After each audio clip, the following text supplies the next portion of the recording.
들면 이런 거였어요. 굉장히 비싼 호텔 뷔페를 먹으러 가는 날이었습니다. 당신 이런 거 처음 먹어보지? 나 이런 호텔에서 이렇게 비싼 밥 처음 먹어봐. 나 같은 남자랑 결혼해서 그런 거야. 알지? 당신이 나 안 만났으면 이런 곳에 밥 먹으러 언제 한번 와볼 수 있었겠어? 그냥 남편을 잘 만나서 이런 것도 먹고 좋지? 정도에서 끝내면 될 것. 자신이 아니었으면 평생을 이런 거 못 먹어보지 않았겠냐는 둥. 당신 정말 나 만나서 출세했다. 이런 말을 서슴없이 했어요. 그런 말을 그렇게 자연스럽게 서슴없이 한다는 건 평소에 기본적으로 그런 생각을 하고 있고 저를 그렇게 생각한다는 거였잖아요. 어딘가 여행을 갈 때도 그랬습니다. 이렇게 좋은 호텔 처음 와보지? 이렇게 좋은 고기 처음 먹어보지? 당신이 나 아니었으면 이렇게 좋은 옷을 언제 사 입을 수 있었겠어? 뭐 그런 이야기를 들었다고 하면 1박에 막 500만 원씩 하는 스위트룸에 1인분에 30만 원씩 하는 소고기겠지만 아니었어요. 조금 가격대가 있는 음식이고 호텔이고 옷들이었지만 돈을 어느 정도는 버는 사람들은 충분히 소비할 수 있는 수준이었습니다. 하지만 남편은 그런 걸 사주거나 먹을 때는 정말 말도 안 되는 생색을 냈거든요. 처음엔 고맙다가도 그런 과도한 생색에 결국은 안 먹고 안 입고 안 가고 말지 하는 생각이 들 수밖에 없었습니다. 그 소리를 듣기가 싫어서요. 그래서 제가 다른 좀 저렴한 밥이나 가성비가 좋은 숙소 같은 걸 예약하면 남편은 그것도 지나가지 않았어요. 그리고 꼭 엄청 기분 나쁘게 이런 말을 하고 넘어갔습니다. 취향이 가난하면 안 되는 거야. 뭐? 이런 거 맛있다고 먹고 가격 생각하면서 숙소 고르고 좀 없어 보이잖아. 그러니까 어디 가선 이러지 마. 나 부끄럽게. 아니, 그 밥집도 숙소도 멀쩡히 가는 사람들이 있는 곳들이었고 그리고 별로인 곳들도 아니었거든요. 둘 다 맛집이라고 가성비 좋다고 사람들이 늘 바글거렸던 곳이었고요. 그런데 그런 사람들을 늘 발 아래 보면서 자기가 위에 있다는 듯 굴었어요. 물론 저에게는 더했고 말이죠. 그래서 어느 순간부터 남편이 굉장히 뭐랄까 좀 우습더라고요. 누가 보면 본인이 재벌 3세쯤 되는 줄 알겠어. 남들보다 조금 여유로운 수준이면서 본인이 더럽게 부자인 양 으스대는 거 정말 너무 꼴보기 싫어. 네가 콩깍지가 씌어서 그때는 몰라서 그렇지. 네 남편 연애할 때도 그랬어. 어? 진짜? 응. 우리 밥 사줄 때도 꼭 이거 비싼 거예요 이런 말 몇 번씩 하고 넘어갔고. 그리고 네가 네 남편이 준 선물 자랑할 때도 우리한테도 오빠가 이거 되게 좋은 거라고 했어 라고 꼭 말했잖아. 그래서 우리끼리는 남자친구가 그런 거 되게 말하는 타입인가 보다 했었는데? 자주 보지 않는 친구들도 다들 남편의 성향을 어느 정도는 알고 있었더라고요. 그런 거 보면 남편은 남들이 봐도 한 번의 꼴불견이긴 했던가 봅니다.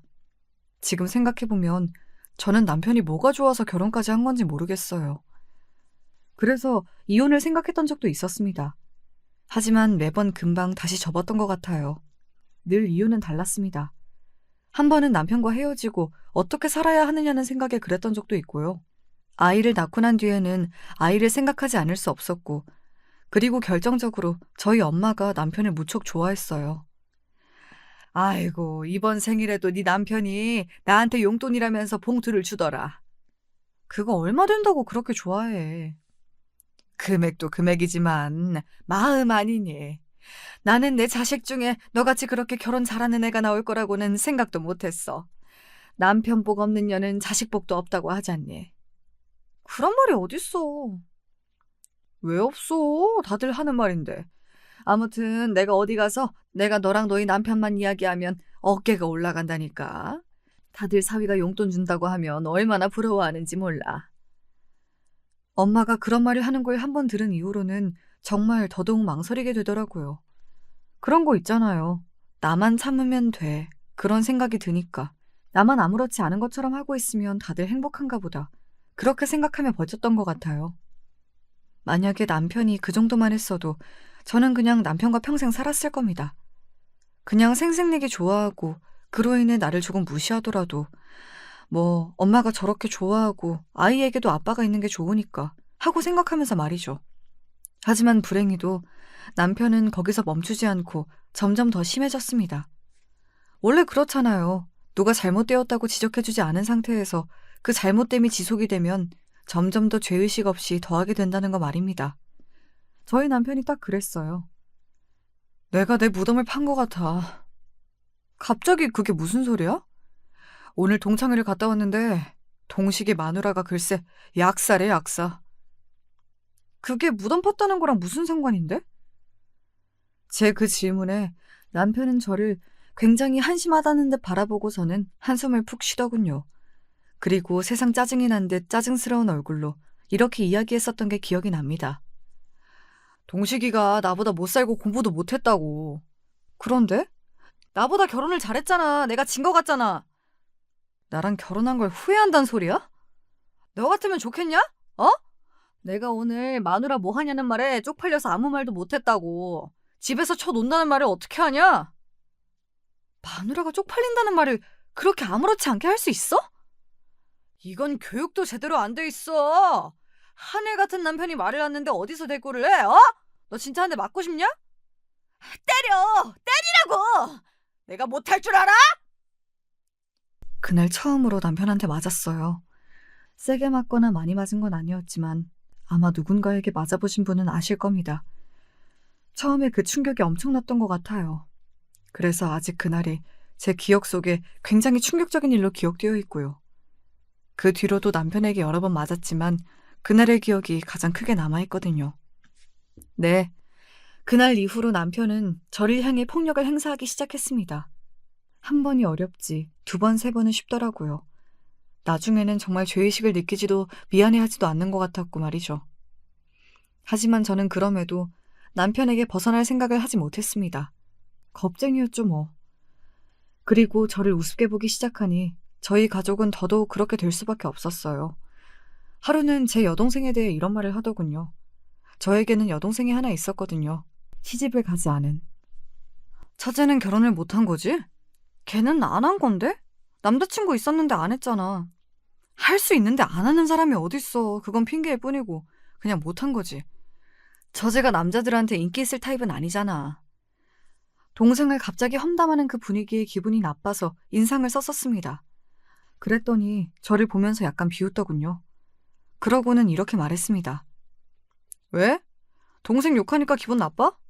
근데 처제는 너무 여자가 고분고분한 맛이 없어. 사람이 너무 드세기만 하잖아. 나는 걔가 부러운데? 제 그 말에 남편이 인상을 팍 쓰더군요. 뭐가 부러운데? 대체 왜? 너도 혼자 살고 싶어?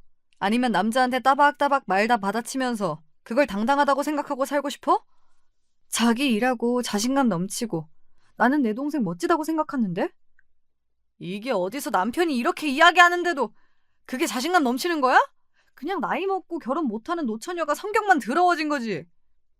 내 동생이야. 그만 욕해. 이게 진짜 미쳤나? 네 남편은 안 무섭냐? 어? 그날 저는 남편에게 정말 많이 맞았습니다. 지금 와서 생각해보면 남편은 제 동생이 무서웠던 것 같아요. 늘 바른 말만 하는 것도 그랬지만 제가 동생을 보면서 다른 생각을 하게 될까봐 그랬던 걸로 생각합니다. 혹시나 자기한테 대들까봐, 그리고 혹시나 도망이라도 갈까 봐서 말이죠. 거의 1시간 가까이 맞고 바닥에 널브러져 있는 저를 내려다보며 남편이 했던 말이 생각이 납니다. 너는 진짜 아무 데도 못 가. 너 도망치면 내가 진짜 지구 끝까지 가서 가만 안 둘 테니까. 죽어도 이 집 식구로 죽어. 알겠어? 어쩌면 제가 남편에게 도망칠 생각을 하지 못했던 가장 결정적인 이유가 그거지 않을까 싶기도 해요. 정말로 남편은 그렇게 할 수 있는 사람이라고 생각했으니 말입니다. 그렇게 저는 남편에게 복종하며 살았습니다. 정말로 말 그대로 복종이었어요. 죽으라면 죽는 신용까지 하며 살았으니 말입니다. 물론 그런 제 모습을 이상하게 보는 사람들이 있기는 했습니다. 가족들은 물론이었고요. 너 요즘 안 좋은 일 있니? 아니, 내가 그럴 게 뭐가 있어. 그러니까 네가 그럴 일이 없는데 애가 얼굴이 너무 안 좋아서 하는 말이야. 요즘 컨디션이 안 좋은가 봐. 자기 몸은 자기가 챙겨야 한다. 알지? 친구들마저 저에게 무슨 일이 있는지를 물어봤어요. 너 얼굴도 얼굴인데 사람이 뭐랄까 기운이 하나도 없어 보이고 어딘가 영혼이 빠져나간 사람 같아. 별일 없어. 정말 그런 거 맞아? 별일 없다니까! 제가 버럭 소리를 지르자 친구가 놀라서 눈을 동그랗게 뜨고 저를 바라보더군요. 저는 성격도 이상해지고 있었습니다. 그러니 당연히 사람들을 만나는 것도 꺼리게 됐어요. 그리고 제가 남편에게 학대당하고 산다는 사실을 남들에게 알리고 싶지 않았습니다. 지금 생각하면 그걸 부끄러워했다는 것조차 부끄러운데 그때는 남들이 제가 이렇게 산다는 걸 몰랐으면 하는 마음이 컸던 것 같아요. 그래서 점점 더 숨어 살 수밖에 없었습니다. 어두침침한 얼굴을 해가지고 나는 너만 보면 속이 뒤집혀. 그러면 이혼할래? 어느 날은 진심을 담아 그렇게 이야기했던 적이 있어요.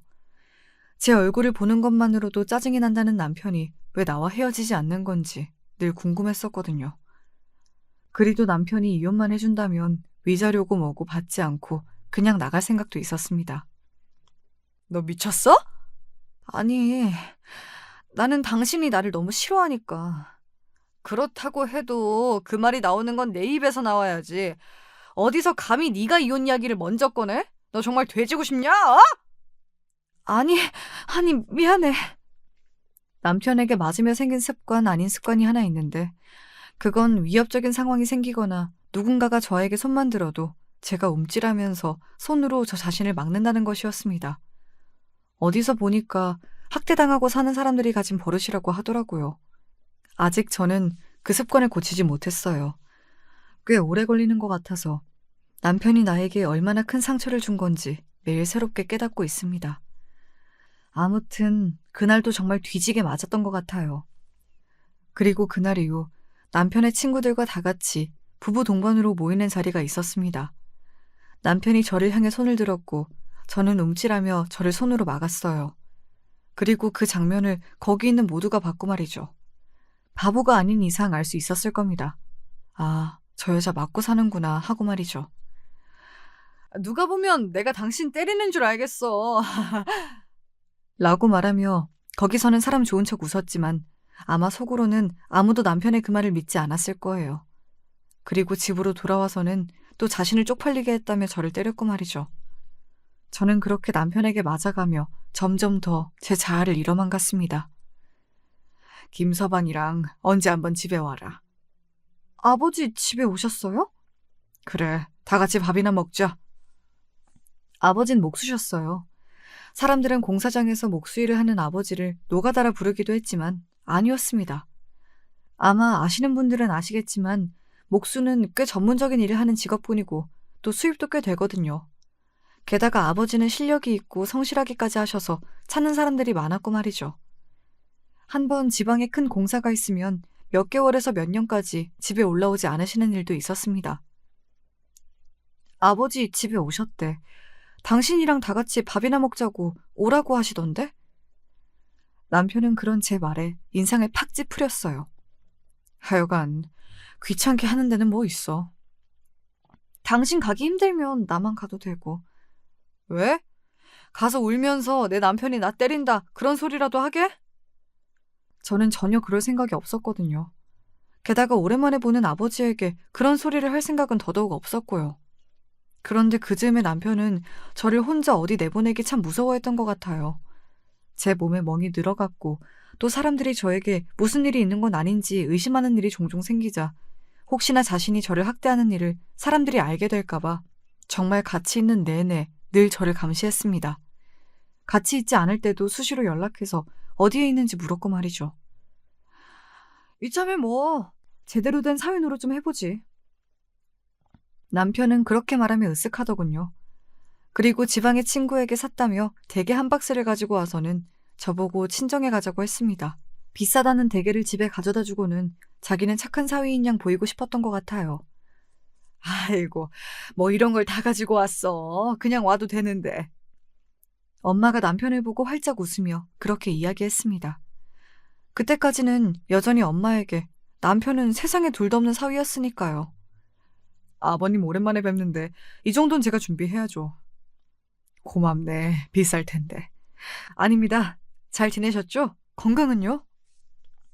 부모님과 남편의 화기애애한 모습을 보며 저는 두 가지 감정이 들었던 것 같아요. 하나는 부모님이 내가 이렇게 사는 걸 모르셔서 다행이다 하는 생각과 내가 이렇게 힘든 걸 몰라주지 하는 서러움, 이 두 가지 말입니다. 그런데 우리 딸은 얼굴이 왜 그렇게 상했냐? 어디 아파? 요즘 컨디션이 좀 안 좋다고 하더라고요. 남편의 말에 아버지는 고개를 끄덕이며 저를 가만히 바라봤습니다. 그러고는 병원을 꼭 가보라고 말을 하고 나서 다시 남편과 대화를 나눴어요. 아이고, 맛있네, 맛있어. 그렇게 맛있어? 그럼 맛있지. 이게 한두 푼 하는 거냐? 어디? 우리 사위 덕에 이렇게 좋은 것도 먹어보고 호강하네, 호강해. 이렇게 좋아하시니 앞으로 자주 사드려야겠는데요? 아이고, 내가 무슨 복이야, 그래. 우리 사위 정말 잘 봤지 않아요? 그래, 잘 봤네. 남편은 기분이 무척이나 좋아 보였어요. 그 시기에 일도 제대로 안 풀렸었고 친구와도 다툼이 잦은 것 같았거든요. 그리고 그 부부 동반 모임 이후로 사람들이 자신을 이상하게 보는 것 같다고 저에게 몇 번이나 소리를 지르기도 했었고요. 그런데 예쁘다, 잘한다, 좋다, 대단하다 해주는 사람들을 만났으니 남편의 기분이 좋을 만하긴 했습니다. 물론 남편의 기가 살아서 어깨가 올라갈수록 더더욱 침울해지는 건 저였지만 말이죠. 남편은 기분이 너무 좋은 나머지 평소보다 술을 많이 마셨어요. 원래 술을 마시면 늘 실수하는 사람이었기 때문에 제가 옆에서 조용히 말렸습니다. 다른 때 같았으면 말리지 않았을 거예요. 또 하늘 같은 남편이 하는 일을 말렸다고 노발대발할 게 뻔했으니까요. 하지만 저희 부모님 앞이었잖아요. 그래서 말릴 수밖에 없었습니다. 취했어. 그만 마셔요. 뭐? 지금 나한테 명령했어? 남편은 바로 정색하고 저를 노려봤지만 곧 저희 엄마와 아버지가 앞에 있다는 것을 알아차리고 표정 관리를 했어요. 아마 그때였을 겁니다. 아버지가 저희 두 사람을 다르게 보기 시작한 게 말이죠. 저희 아버지는 눈치가 상당히 빠른 편이시거든요. 많이 먹으면 안 좋긴 하지. 그래도 오늘은 장인어른도 오랜만에 뵙고 했으니까요. 나도 오늘은 너무 피곤해서 많이는 못 마실 것 같아. 아버지는 제가 남편이 술을 그만 마셨으면 한다는 것을 꿰뚫어 보시고는 그렇게 술자리를 그만 파할 것을 돌려 이야기하신 거였어요. 남편이 기분 나빠하지 않게 말입니다. 하지만 남편은 자신이 하고 싶은 것을 누군가에게 제지당했다는 거에 1차적으로 기분이 나쁜 상황이긴 했던 것 같아요. 그러지 마시고 장인어른 제 술도 한 잔 받으세요. 남편이 약간 억지로 아버지에게 잔을 쥐어주고 술을 따르려 했던 때였습니다. 아버지가 술을 받지 않고 그 술잔을 식탁에 탁 하고 소리가 나게 내려놨어요. 누가 봐도 남편이 마음에 들지 않는다는 제스처를 취한 거였기 때문에 저도 엄마도 상당히 놀란 눈으로 아버지를 바라봤습니다. 특히 엄마는 정말 많이 놀란 것 같았어요. 아니, 지금 당신 왜 그래요? 취했어요? 취하기는 뭐가 취해? 취할까봐 그만 먹는다는 거지. 아니, 그래도 사람 민망하게 이게 무슨... 그리고 저는 보았습니다. 남편의 얼굴이 실시간으로 어두워지는 것을 말이죠. 원래도 본인이 화가 나면 참는 성격은 아니긴 했지만 술을 마시거나 하면 그걸 더 제어하기 힘들었어요. 저도 그래서 남편이 조금이라도 취한 것 같은 날에는 더더욱 조심했고 말이죠. 장인어른. 남편이 아버지를 낮은 목소리로 불렀고 아버지는 그런 남편을 아무 말 없이 바라봤습니다. 저는 그때 알아차렸던 것 같아요. 아버지가 뭔가를 알고 있다. 방금 그 행동은 일부러 한 행동이다 하는 것을 말입니다. 왜 그러냐? 뭐가 문제야?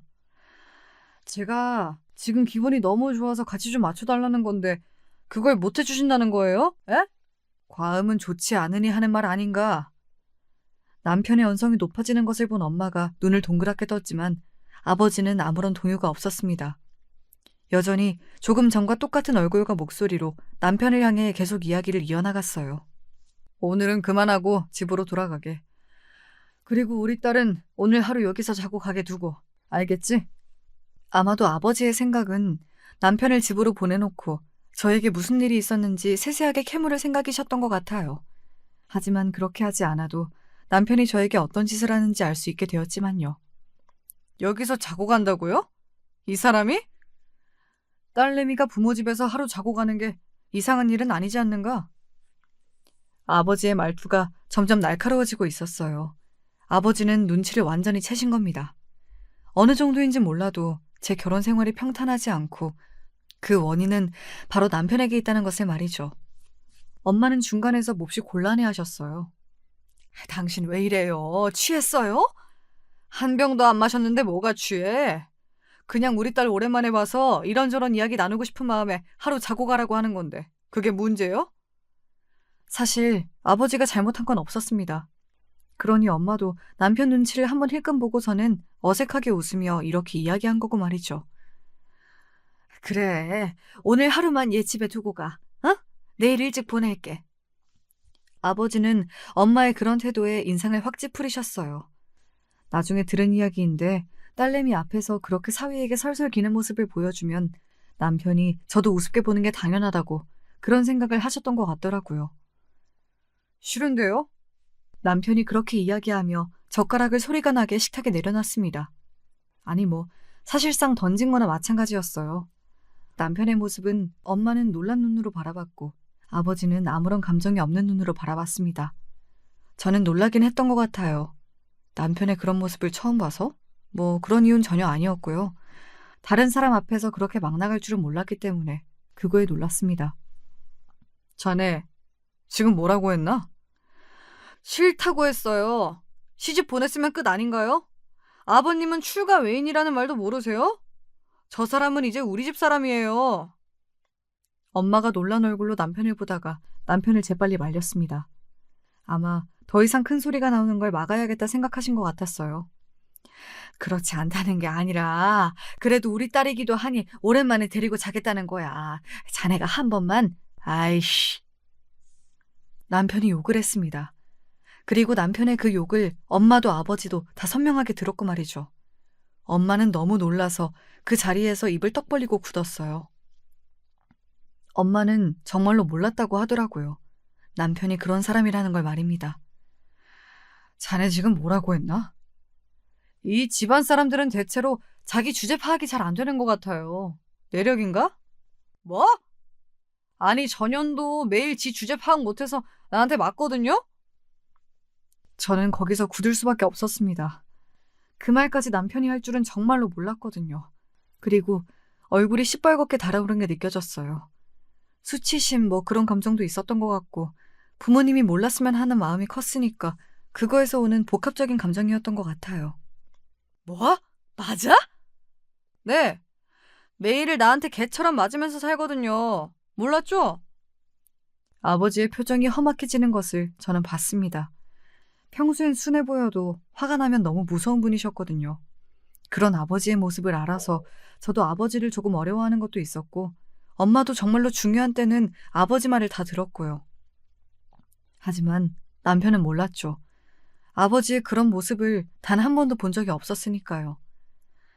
비싼 밥 사 먹였더니 자꾸 이렇게 사람을 열을 받게 하네? 이게 얼마짜리 댁인 줄 알아? 앞서 이야기했지만 남편은 자기가 돈을 쓰거나 남에게 잘해준 게 있으면 그걸 끝까지 생색을 내고 감사하다는 인사를 100번은 받아야 하는 사람이었거든요. 그런데 그 인사를 채 받지도 못했는데 이렇게 자신의 빈정을 상하게 했으니 남편의 입장에서는 엄청나게 화가 날 만한 일이었던 겁니다. 아버님은 이런 거 드셔보시기나 하셨어요? 평생? 남편은 그렇게 말하며 아버지를 비아냥거렸습니다. 그리고 급기야는 댁의 다리를 하나 들어서는 그걸로 아버지의 어깨를 밀었어요. 정말 누가 봐도 폐륜, 하극상, 그런 단어들이 생각나는 행동이었습니다. 평생 노가다꾼으로 살아온 양반이 이런 귀한 거 먹어보기나 했냐고. 사위 덕에 먹어봤으면 고맙다 납작 엎드려서 좋은 말이나 해댈 것이지 어디 시집 보낸 딸내미를 자고 가라 어쩌라 하면서 나한테 명령질이야. 확실히 취하긴 한 것 같다는 생각이 들었습니다. 그때 제 머릿속에 한 가지 생각이 스쳐 지나갔어요. 그 생각이 든 순간 남편을 말려야겠다는 마음밖에 들지 않았습니다. 그래서 저는 남편의 팔을 재빨리 잡았어요. 그러고는 이렇게 말했습니다. 나 그냥 집에 갈 테니까 당신도 그만 마셔. 그리고 일어나자. 너 오늘 집에 못 간다. 자고 가. 아버지. 아니 이것들이 진짜! 남편이 자리에서 벌떡 일어서며 저를 밀었습니다. 그래서 저는 넘어졌고요. 제가 남편을 말린 이유가 그거였어요. 바로 혹여나 저와 아버지에게 지금 이 자리에서 폭력을 행사할까 싶어서 말입니다. 그것만큼은 부모님에게 보여주거나 당하게 하고 싶지 않았거든요. 이 노인네가 죽고 싶나? 너도 맞을래? 나한테 뒤지게 맞아야 정신을 차리지? 네 딸내미처럼! 남편은 해선 안 될 말을 입에 담고야 말았어요. 그 순간 엄마의 표정이 굳었고, 그리고 아버지의 눈이 돌아가는 게 보였습니다. 그리고 저는 다 끝났다는 생각에 멍하니 바닥에 앉아 있었던 것 같아요. 이 개자식이! 아버지는 그렇게 이야기하며 손에 온 힘을 실어 남편의 얼굴을 후려 갈겼습니다. 퍽 하는 소리가 거실에 울려 퍼졌어요. 짝도 아니었습니다. 퍽이었어요. 앞서 이야기했지만 저희 아버지의 직업은 목수셨습니다. 그동안 공사판에서 그렇게 험한 일을 하면서 얼마나 손이 두껍고 커졌겠어요. 그리고 그 힘은 말할 것도 없고 말이죠. 아버지 장난으로 툭 치기만 해도 엄마가 아프다고 쓰러지는 신용을 했었으니까요. 그런 게 그 손으로, 그것도 아버지가 온 힘과 체중을 다 실은 상태로 남편은 뺨을 얻어맞은 겁니다. 아마 어디서 몽둥이를 하나 가져다 자기의 머리를 치는 것 같았을 거예요. 나중에 잠깐 여기가 이승인지 저승인지 했다는 생각이 들었다는 걸 나중에 들었거든요. 이게 지금 뭐 하는 짓이세요? 이놈이 내 딸 때렸다면서. 그러면 너도 나한테 맞아야지. 안 그래? 아버지는 그렇게 이야기하며 소매를 다시 걷어붙였습니다. 당장이라도 남편의 뺨이며 뭐며 다 때릴 기세로 말이죠. 남편은 그런 아버지의 모습에 움찔하는 게 보였어요. 힘으로 하면 자신이 이길 수 없다는 걸 아마 직감적으로 알았을 겁니다. 남편의 분노는 늘 자신보다 약한 사람들을 향했으니까요. 경찰에 신고할 거예요. 그래, 해. 그 전에 너는 나한테 일단 죽어. 알겠어? 아버지의 그런 모습에 남편은 자리에서 벌떡 일어나 도망가던 몸을 피했습니다. 그 모습이 어찌나 웃기고 추하던지 아직도 생생하게 기억나네요. 이리 못 와? 내가 너 죽여버린다, 어딜 우리 딸을 때려. 이 작은 애를 때릴 곳이 어디 있다고. 너는 오늘 내 손에 죽어. 그 순간 제 눈에서 눈물이 흘러나왔어요. 운다, 울 거야 이런 생각을 하고 운 게 아니라 그냥 저도 모르게 주르륵 나오는 눈물이었어요. 눈물이 뚝 하고 흐르는 걸 보고 아, 내가 울고 있구나 하고 깨달았으니 말입니다. 아이고, 나는 이런 줄도 모르고 내 새끼가 이렇게 사는 줄도 모르고. 그리고 엄마의 통곡이 시작되었습니다. 그러는 사이 남편은 재빨리 도망을 갔어요. 아버지는 그런 남편을 쫓아나갔습니다. 저는 계속 멍하니 앉아서 눈물을 흘렸고요. 엄마가 저를 안아줬습니다. 그러고는 정말 수천 번 사과를 하셨던 것 같아요. 엄마가 미안하다. 내가 미안해. 저런 쓰레기 같은 놈을 귀하다고 물고 빨고 했으니 우리 딸이 속이 얼마나 뒤집어졌을꼬. 내가 너무 미안하다. 엄마가 미안해. 괜찮지 않았어요. 그동안의 일도, 그리고 부모님이 모든 걸 알아버린 그때의 상황도 말이죠. 그래서 엄마한테 괜찮다라는 말도 해주지 못하고 가만히 안겨서 울기만 했던 것 같습니다. 그리고 잠시 뒤 아버지가 분한 얼굴로 집으로 들어오셨어요. 그 새끼 어떻게 했냐는 엄마의 말에 너무 빨리 도망가서 잡지 못했다고 아버지는 한숨을 쉬시더군요. 그리고 저는 엄마의 품에 안겨 쓰러지듯 잠이 들었습니다. 그리고 그 다음날부터 엄청난 일들이 벌어졌어요. 지금부터가 아마 들으시는 분들이 가장 재미있어 하실 만한 이야기이지 않을까 하는 생각이 듭니다. 아버지는 우선 남편의 집으로 찾아갔습니다. 그러니까 제 시댁 말이죠. 우리 딸이 댁내 아들한테 맞고 살았다는데 그게 정말입니까? 사돈댁은 그걸 전혀 모르셨습니까? 아버지는 온 동네 사람들이 다 들을 수 있게 그렇게 쩌렁쩌렁 소리를 지르며 시댁 식구들을 불러냈고, 시댁 식구들은 그런 아버지를 말렸지만 아버지는 들을 생각이 전혀 없으셨습니다. 오히려 더 크게 소리를 지르셨다고 해요. 우리 딸 맞고 사는 거 알았어요? 몰랐어요? 내가 경찰에 확 공범으로 신고하려고 했다가 여기 먼저 온 거니까 제대로 대답해요. 에? 저희도 정말 몰랐습니다. 그리고 저희도 저희의 이야기를 들어봐야 할 거 아닙니까? 사돈, 그만 돌아가시고. 내가 지금 돌아가게 생겼어? 우리 딸이 기절할 만큼 맞으면서 살았다는데 애가 지금 눈에 빛을 다 잃었는데 당신 같으면 당신 딸이 그렇게 맞고 살아도 그걸 알게 됐어도 가만히 있을 수 있겠냐고! 그 덕에 온 동네 사람들이 남편이 저를 때린 걸 다 알게 되었다고 해요. 시아버지가 평판이 좋고 굉장히 점잖으신 분인데 사람들이 사실은 시아버지도 집에서 시어머니 때리고 그런 거 아니냐고, 아들이 그걸 어디서 배웠겠냐고 하도 수군거리는 통에 동네에서 고개를 들고 다닐 수 없다가 급기야는 최근에 집을 내놓으셨다고 하더라고요. 더 이상은 그 동네에 살 수 없게 되어서 말입니다. 사실 저도 그동안 남편 몰래 하나 둘 증거를 모아놓긴 했었습니다. 예를 들어 남편이 저를 때릴 것 같으면 미리 휴대전화에 녹음 기능을 켜둔다거나 남편이 저에게 전화 오는 거, 보내는 문자 이런 것들을 다 남겨놨어요. 혹시나 언젠가 쓸 일이 있을까 싶어서 말이죠. 그리고 그날이 오긴 하더라고요. 절대 오지 않을 줄 알았는데 말입니다. 너 정말 나랑 이혼이라도 하겠다는 거야? 어? 그러면 이렇게 모두가 다 알게 됐는데 내가 당신이랑 같이 살 수 있을 거라고 생각하는 거야 지금? 이게 어디서 또 말대꾸를 한 번만 더 때려. 나도 그땐 가만히 안 있어. 제가 이를 악물고 그렇게 이야기하자 남편도 당황한 게 보였습니다. 단 한 번도 제가 그런 태도를 보인 적이 없었으니 남편의 입장에서는 그렇게 놀랄 만한 일이긴 했을 거예요. 가만 안 있으면 어쩔 건데? 아버지한테 이럴 건데? 말은 그렇게 해도 태도에서는 이미 좀 게 티가 났어요. 그리고 남편은 저희 아버지에게 엄청 겁을 먹은 것 같더라고요. 아버지 이야기만 해도 움찔하는 걸 보고 알았습니다. 그날 맞았던 게 꽤나 아팠던 모양이더라고요. 게다가 아버지를 절대 이길 수 없다는 것도 알게 된 모양이었고요. 그리고 너는 정말 내가 그동안 그냥 당하고만 있었을 거라고 생각하니?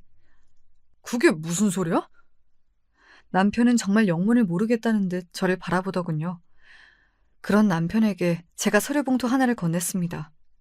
그걸 열어본 남편의 표정이 점점 굳다 못해 하얗게 질려갔어요. 아니, 이걸 다 어떻게... 언제 이걸... 그 안에는 그간 제가 모았던 저를 향한 남편의 학대에 대한 증거들이 가득했습니다. 저를 때렸던 날 병원에 가서 찍었던 사진, 그리고 의사의 진단서, 남편의 폭언이 담긴 문자의 내용들, 그리고 저를 때릴 때의 음성이 녹음된 파일들까지 말이죠. 그게 끝이 아니야. 더 봐.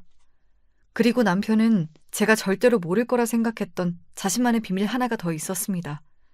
그건 바로 너 꼴에 바람도 폈더라? 불륜까지 한 거예요. 저는 남편이 불륜을 한 것 자체는 기분이 나쁘거나 하지 않아요. 배신감? 그런 거 전혀 느끼지 못했습니다. 오히려 남편이 다른 여자를 만난다는 걸 알고 기쁘기까지 했었거든요. 제발 나를 버리고 그 여자에게 가라 라는 생각을 할 만큼 말이죠. 하지만 이런 상황에서 남편의 외도는 제가 더 쉽고 빠르게, 그리고 더 많은 것들을 받아내며 이혼을 할 수 있는 무기가 되었어요. 이미 그 자료들을 가지고 변호사를 다 만나고 온 다음이었고 말이죠.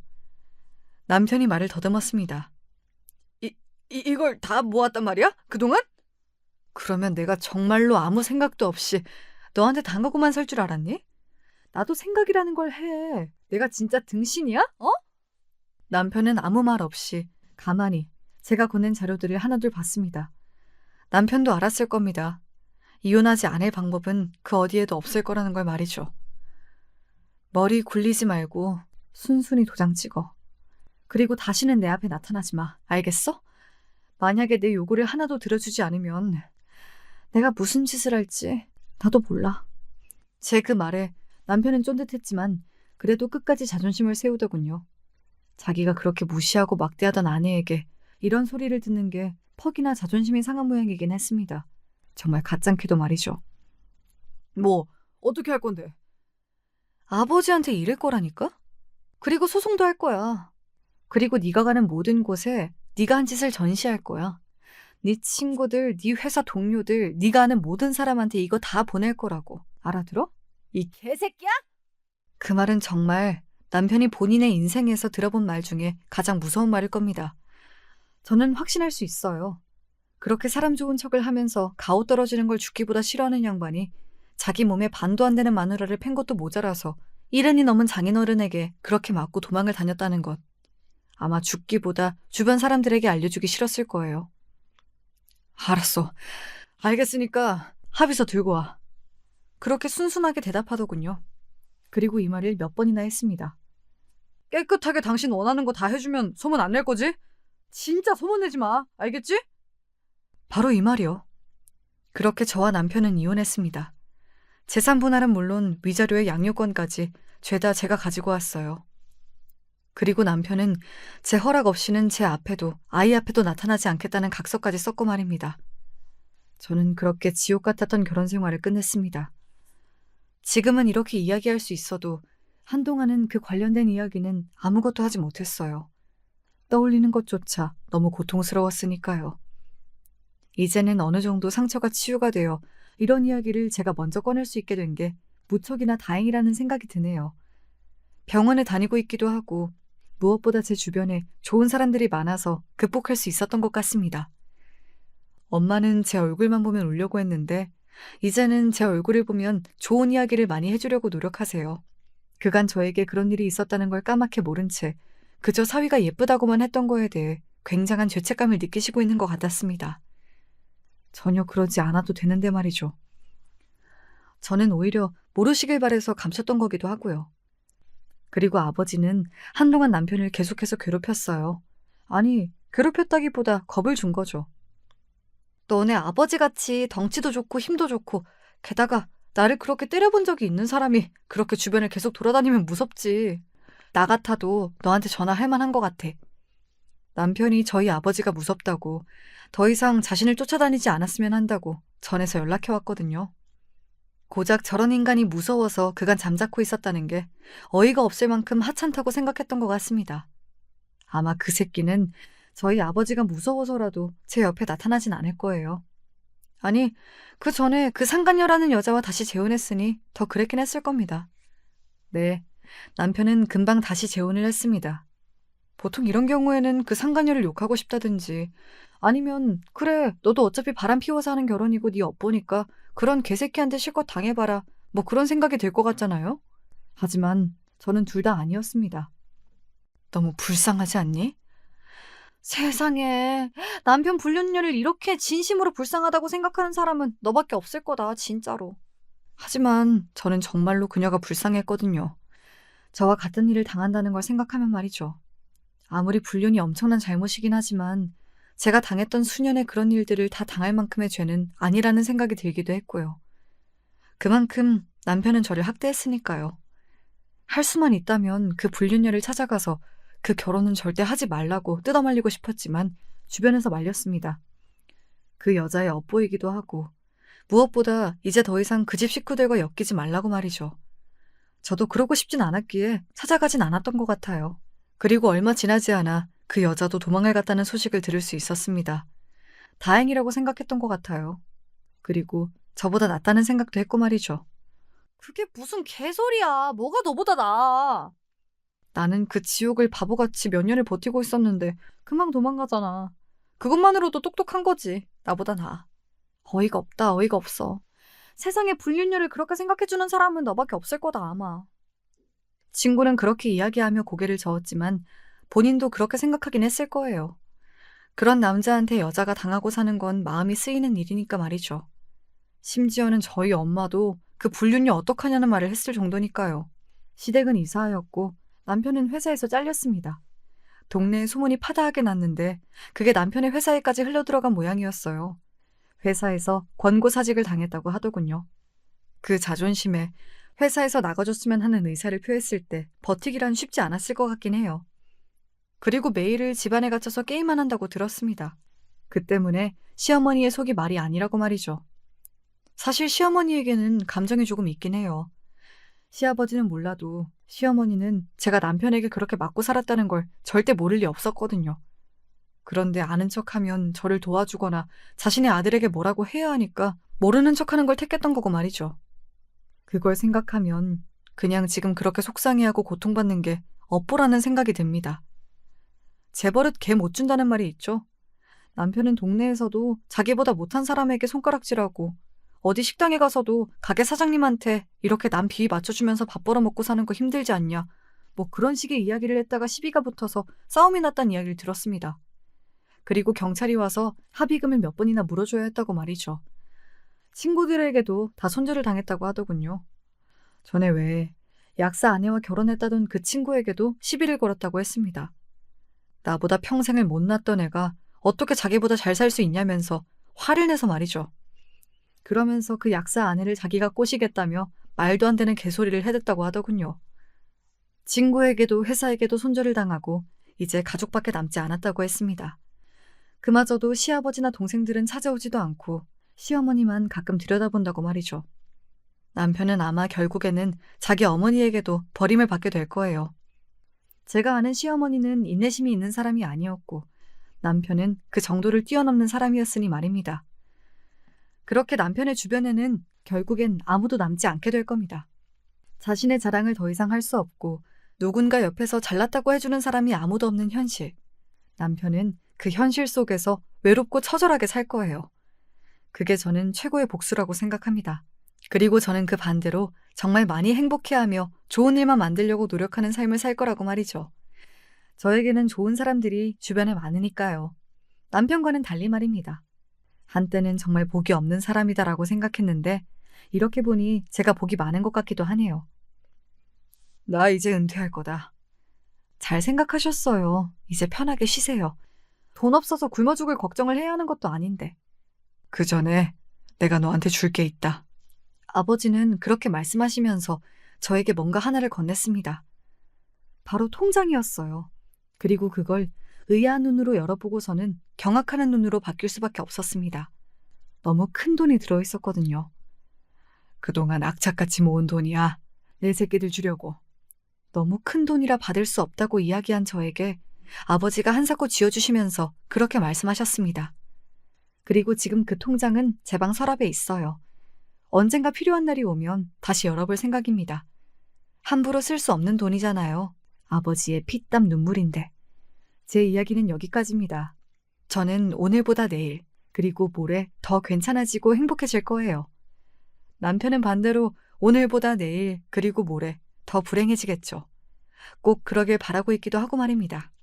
오늘 마지막까지 저와 제 이야기 들어주셔서 너무 감사합니다. 이렇게 다 털어놓고 나니 한결 가벼워진 것 같은 기분이 드네요. 저는 이제 그만 사연을 줄일게요.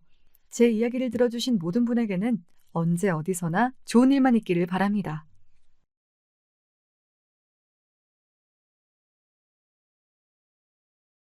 안녕하세요. 전 경기도에 살고 있는 40대 초반 여성입니다. 결혼한 지 8년 정도 됐고 현재는 6살 난 아들 하나가 있어요.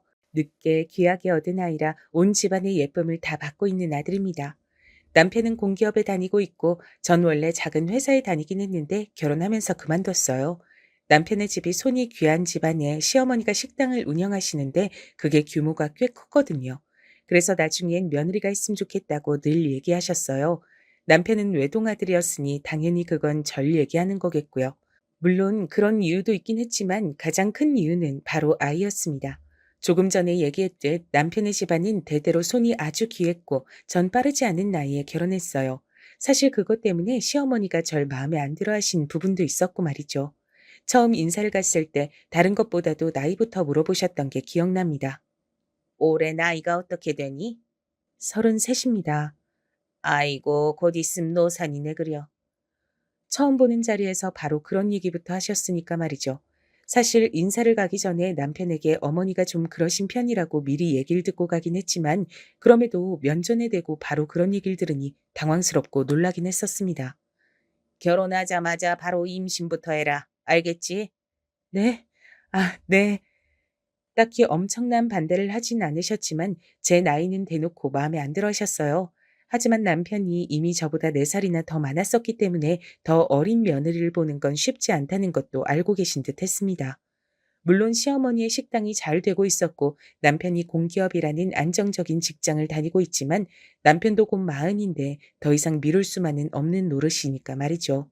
그래서 인사를 간 지 얼마 되지 않아 바로 상견례를 하고 날을 잡았어요. 최대한 빨리빨리 그렇게 결혼했습니다. 물론 좋은 점도 있었어요. 빠르게 준비하다 보니 서로 맞지 않는 점도 빨리 해결했거든요. 예를 들어 혼수나 예단 그런 문제들도 양측 다 욕심부리지 않고 어느 정도만 맞춰서 했고 그 외에 다른 것들도 크게 문제가 되는 부분이 아니면 대충대충 넘기자 뭐 이런 분위기였기 때문에 결혼을 준비하면서 한 번도 싸우거나 다툼이 있었거나 하는 건 없었습니다. 친구들 이야기를 들어보면 결혼 준비하면서 참 많이 싸우고 또 파혼하는 커플들도 많다던데 저흰 그런 문제는 굉장히 수월하게 넘어갔어요. 그게 다 시어머니가 하루빨리 결혼하고 하루빨리 아이를 낳아야 한다는 어떤 사명감 같은 게 있으셔서 진행이 빨랐기 때문이기도 했습니다. 아무튼 그렇게 결혼은 수월하게 했는데 문제는 아이가 바로 들어서지 않는다는 것이었죠. 결혼을 하자마자 집에서 아이 갖는 거에만 매진하라며 일도 그만두게 하셨거든요. 그리고 원래는 결혼하자마자 바로 병원에 가본다든지 그런 걸 하진 않잖아요. 그냥 얼마간은 자연스럽게 신혼을 잘 보내다가 피임하지 않는데도 몇 년간 아이가 생기지 않으면 보통 검사를 하러 가는 게 일반적인데 저희 부부는 시어머니의 성화에 못 이겨 결혼한 지 한 달 만에 병원에 가야만 했죠. 그리고 양쪽 다 문제가 없다는 얘기를 시어머니가 직접 귀로 듣고 나선 어디서 점을 보고 제 생리 주기를 검사하시는 등 유난이란 유난은 다 떠셨습니다. 물론 그거에 완전히 몰입해 계셨기 때문에 다른 시비는 걸지 않는다는 게 장점이긴 했지만 그렇게 너무 간섭하시는 것 자체가 저에겐 상당히 스트레스였거든요. 한 번은 제가 돌려서 말한 적도 있어요. 너무 이렇게 신경 쓰고 아등바등하면 오히려 안 온다고들 하잖아요. 조금만 마음 편하게 아무 생각 없이 있어 보면 찾아오지 않을까요? 남편도 저도 둘 다 문제 없다고 하니까 금방 들어설 거예요. 그렇다고 가만히 손 놓고 있을 순 없잖니. 네 나이도 생각해야지. 아예 신경을 쓰지 않는다는 게 아니라 조금만 여유를 가져보는 게 어떠세요? 제가 너무 신경 쓰고 있는 것 같아서 오히려 오지 않나 싶어서요. 제 말이 시어머니는 상당히 마음에 들지 않는 듯 보였지만 어쩔 수 없잖아요. 아이를 가져야 하는 건 저고, 그리고 제 마음이 편해야 하는 것도 사실이니까요. 그래서 시어머니는 정말 마음에 들지 않는다는 표정으로 어쩔 수 없이 수긍하셨어요. 그리고 다행하게도 그렇게 저를 놔둔 지 반년이 채 지나지 않아 저는 임신을 했습니다. 정말이지 그야말로 온 가족의 경사였어요. 아이고, 하나님, 부처님 감사합니다. 그래서 해산이 언제냐? 올 연말쯤이라는 것 같아요. 가만 보자. 그럼 둘째는 좀 소름이 돋긴 하더군요. 첫째 아이를 가지자마자 둘째를 언제 가질 수 있는지부터 계산하시는 모습을 보고 있자니 말입니다. 제 뱃속에 있는 아이가 아들이길 누구보다 간절히 바란 건 다름 아닌 저였어요. 만약에 딸이라면 또 다음 임신이 있을 때까지 어머니가 절 얼마나 괴롭힐진 안 봐도 비디오였습니다. 정말 다시는 겪고 싶지 않았거든요. 저는 어린 시절부터 잔병 치레가 많았고 몸이 건강 체질은 아니었다 보니 임신하고서도 걱정이 많았습니다. 그리고 그 걱정은 늘 적중했죠. 아이를 가지고 있는 동안 정말 고생을 많이 했거든요. 임산부가 겪을 수 있는 거의 모든 질환은 다 겪은 것 같아요. 몸이 너무 힘들었고 너무 고통스러웠습니다.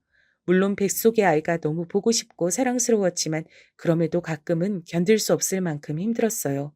시어머니는 그런 저에게 매번 잔소리하셨습니다. 너는 애가 몸이 이렇게 약해서 대체 어디다 쓰니? 움직이지 말란 말이 그렇게 힘드니?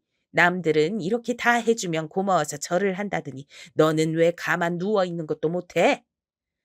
제가 몸이 그러니까 시어머니가 절 돌본다는 이유로 거의 저희 집에 사셨거든요. 아이를 가지고 있는 동안에 말입니다. 그런데 제가 움직이기만 해도 저렇게 버럭 화를 내셨죠. 전 그때 알았습니다. 가만히 누워있는 일도 보통 일이 아니란 것을 말입니다. 그렇게 고단하고 힘든 10개월이 지나고 드디어 아이를 볼 수 있었어요. 이미 성별은 알고 있긴 했습니다. 중간에 한번 물어봤을 때 선생님께서 알려주셨고 전 그걸 바로 그 누구보다 빠르게 시어머니에게 알려드렸었거든요. 다음 임신은 정말 죽어도 하고 싶지 않아서 말이죠. 아이고, 됐다, 됐어. 아들이라니. 아마 그날이 제가 시어머니를 본 중 가장 기뻐 보이는 날이었을 겁니다. 그렇게 아들을 낳았어요. 정말 집안의 경사라는 말은 이럴 때 쓰는 거구나 하고 생각했던 것 같습니다. 사실 시아버지는 딱히 임신이나 아들에 대해 별 말 하지 않으셔서 그렇게 좋아하실 줄은 몰랐거든요. 근데 정말 좋아하셨어요. 하루 종일 아이에게서 눈을 떼지 않으시고 하루 종일 입이 귀에 걸려 있으셨거든요. 이제 어머니도 그전보단 나아지실 거야. 당신이 너무 고생 많았어. 남편이 그렇게 얘기하며 제 등을 쓰다듬어 주더군요. 저도 그렇게 생각했습니다. 그토록 원하던 아들을 낳아드렸으니 이젠 그 전과 같은 간섭이나 잔소리들이 덜할 거라고 말이죠. 하지만 그건 엄청난 오산이었어요. 저희 시어머니는 예사뿐이 아니셨습니다. 기저귀는 뭐를 싸라. 언제까지는 모유 수유를 해라. 그러려면 엄마가 먹어야 할 음식은 이런 것들이 좋고 이런 것들은 먹으면 안 된다. 정말 사사건건 하나하나 다 간섭하셨어요. 둘째도 이제 슬슬 가져야지. 그리고 몸을 푼 지 얼마 되지 않아 바로 그렇게 얘기하셨습니다. 지금 와서 돌이켜보면 그때 탈출을 했었어야 하는 건데 왜 미련하게 아무것도 하지 못하고 그러고 있었는지 정말 후회가 많이 돼요. 남편은 몰랐는데 정말 회피형 인간이었습니다. 딱히 저에게 못하는 건 없었지만 시어머니의 구박이나 과한 요구 조건들에도 시어머니에게 그러지 말란 말 한마디를 하지 않는 사람이었어요.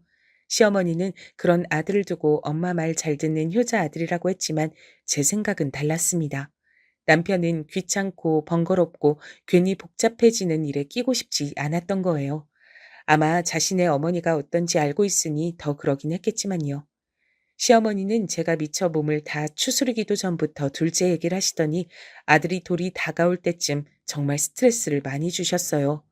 너도 조금 있으면 노사 나느니? 지금 낳아야 한다. 낳을 생각이 없는 건 아니지? 노력은 하고 있니? 지금 가져야 2살 차이 나고 딱 좋잖니? 볼 때마다 그놈의 임신, 그놈의 아이, 정말 지겹도록 얘기를 해대셨어요. 제가 스트레스성 탈모가 올 지경이었습니다. 아마 그쯤이었을 거예요. 저희 친정 엄마가 시어머니의 그 유난을 알게 된 게 말입니다. 너 요즘 안색이 왜 그러니? 아, 한약 먹는 게 있는데 그게 몸에 잘 안 맞나 봐. 자꾸 살이 빠지네. 그럼 그만 먹어야지. 무슨 약인데? 그게 시어머니가 어디서 임신 잘 된다는 한약을 해서 오셨었거든요. 하루에 3번 몇 시에 먹어야 하고 이런 게 다 정해져 있는 약이었는데 때마다 전화나 문자로 제가 약을 먹었는지 체크하셨었습니다. 시어머니가 지어준 한약인데 임신 잘 되는 약일걸? 아니, 애 낳은 지 얼마나 됐다고 임신을 또 하라고 약을 지어줄 정도로 유난을 부려? 손이 귀한 집안이잖아. 저도 모르게 편을 들고 있더라고요. 시어머니를 위해서라기보단 그냥 시끄러워지는 게 싫어서 그랬습니다. 하지만 그런데도 엄마는 그 상황이 몹시 마음에 들지 않으시는 듯 했어요. 당연한 거죠. 자기 딸이 임신하는 문제로 저렇게 유난인 시어머니에게 휘둘리고 있다는 게 말입니다. 김서방이 중간에서 뭐라 안 해줘? 내가 그냥 하지 말라 그랬어. 괜히 시끄러워지는 거 싫어서. 그것 또한 거짓말이었죠. 엄마에게 걱정시키고 싶지 않았거든요. 아마 세상 모든 딸들은 공감할 겁니다. 제 심정을 말이죠. 아무튼 네 몸까지 이렇게 힘들게 만들면서 아이 또 가질 필요 없어. 너도 너무 스트레스 받지 말고 가지기 싫으면 그냥 가지지 마. 임신 안 된다고 하는데 뭐 어쩔 거야. 그리고 하나 낳았으면 됐지. 또 왜 그렇게 유난을 부려? 엄마의 그 말에 눈물이 나올 것 같았지만 정말 혼신의 힘을 다해서 꼭 참았던 것 같아요. 엄마에게 그런 모습을 보여주고 싶지 않다는 그 일념 하나로 말이죠. 그리고 다행인지 불행인지 둘째가 곧 들어섰습니다. 시어머니는 정말 뛸 듯이 기뻐하셨죠. 돌이켜보면 전 그때쯤부터 시어머니를 정말 많이 미워하고 원망했던 것 같아요. 기뻐하는 시어머니를 보며 다행이다, 안심이다, 이런 생각보다 그 모습이 정말 꼴보기 싫단 생각을 먼저 했던 것 같거든요.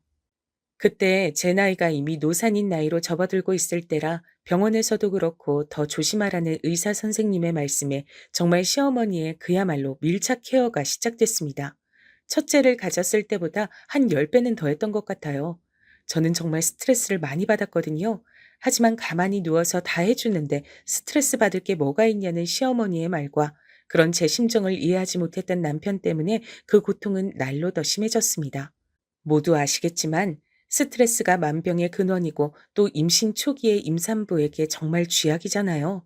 어쩌면 제가 유산한 건 아마 정해진 수순이었을 거예요. 그런 환경에선 말이죠. 네, 저는 둘째 아이를 유산했습니다. 가진 지 3개월 정도 됐을 때 말이죠. 바라던 임신도 아니었고 또 너무 힘들어서 겁이 났던 것도 사실이었지만 아이를 잃는다는 건 엄마에게 엄청나게 큰 슬픔이자 아픔이었어요. 저는 참 많이 힘들었습니다. 방 안에 갇혀서 나오지도 않고 울었어요. 그리고 그 스트레스를 더해준 건 다름 아닌 시어머니였고 말입니다. 뭘 어떻게 했길래 가만히 누워만 있는데 애가 떨어져? 스트레스 때문이라잖아요. 지가 스트레스 받을 게 뭐가 있다고. 하여간 복에 겨워선 이걸 어쩔 거야. 이 일을 어쩔 거냐고. 애 한 번 떨어지면 다시 갖기 힘든 거 몰라? 이미 떨어진 애를 어째요, 그럼. 다시 붙일 수도 없고. 어머니도 진정하세요. 아이고, 아이고. 쟤는 어쩜 뭐 저렇게 하나 마음에 드는 게 없어? 이 손귀한 집에? 선우 있잖아요. 둘은 낳아야지. 그러게 내가 나이 좀 더 어린 애랑 하라고 했지? 지금 그 얘기가 왜 나와요? 시어머니는 며느리를 그야말로 애 낳는 기계, 그 이상도 그 이하로도 보시지 않는다는 걸 다시 한번 실감했던 순간이었죠. 돌이켜보면 전 그때부터 급격하게 말을 잃었던 것 같습니다. 시어머니와 말을 섞기 싫었고, 그러려면 최대한 말을 잘 들어야 했어요. 그래야 두 말을 안 하시고, 그래야 시어머니의 목소리를 더 듣지 않을 수 있었으니까요. 왜 벗어날 생각을 하지 못했는지 지금 생각해보면 그때 제가 그렇게 바보 같을 수 없어요. 너무 후회가 됩니다. 둘째를 유산하고 한동안 아이가 들어서지 않자 시어머니는 포기를 하신 듯 했죠. 더 이상 아이 얘기는 하지 않으셨거든요. 그리고 아들이 자라면서 걷기 시작하고 말을 하고 그런 손주를 보는 재미에 푹 빠지셔서 저에게 더 신경을 안 쓰시기도 했고 말이죠. 그래서 좀 살만하다 싶었던 어느 날이었습니다. 너 이제 가게 나와라. 네? 제가 어머니 가게를요? 언젠가 네가 물려받아야 할 가게인데 이제 슬슬 나와서 일 배워야지. 이제 둘째도 물 건너간 마당에 언제까지 집에서 그러고 놀고 먹을 거야? 앞서 이야기했듯 시어머니는 식당을 운영하고 계셨고 언젠가 그 식당을 며느리에게 물려주고 싶다고 하신 적이 있으셨기 때문에 이런 날이 올 거라고는 생각했지만 아직 시어머니가 정정하셔서 저는 조금 더 뒤가 될 거로 생각했거든요. 그리고 최대한 미루고 싶기도 했고 말이죠. 선우가 너무 어리잖아요. 조금 더 크면요. 시어머니는 네가 하는 일이 뭐가 있냐. 애는 잘 보는 사람에게 맡기면 되지 않느냐 하는 소리를 하셨지만 이번엔 저도 지지 않았습니다. 어디서 보니 아이가 4살이 될 때까진 엄마랑 같이 크는 게 정서상 좋다더라. 그러면 아이가 더 똑똑해진다더라. 이런 얘기를 해서 겨우 시어머니를 말릴 수 있었어요. 똑똑하고 공부 잘하는 거. 그거에 엄청나게 집착하셨거든요.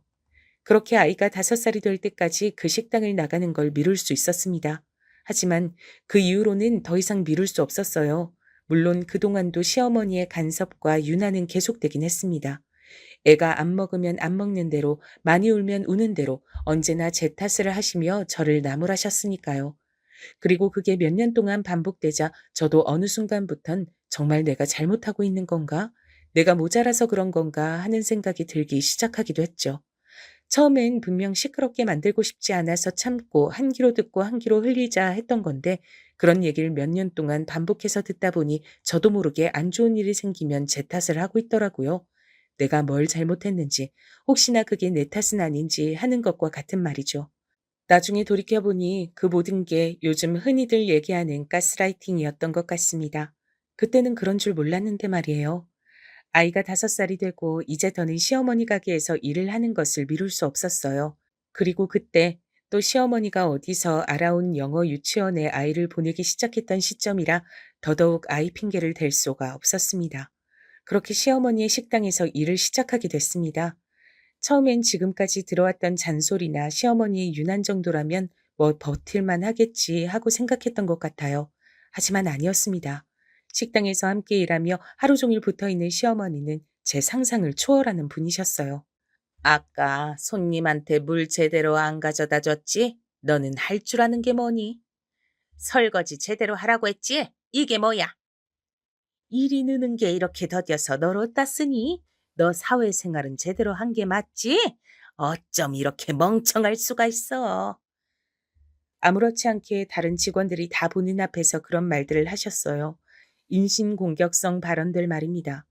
아무리 제가 이제는 세뇌가 되어서 시어머니의 그런 말에 정말 내 탓인가? 내가 모자란가? 하는 생각을 한다고 해도 저도 사람인데 남들 앞에서 그런 소리를 들으면 당연히 부끄럽고 수치심을 느끼잖아요. 그래서 하루는 참지 못하고 울었습니다.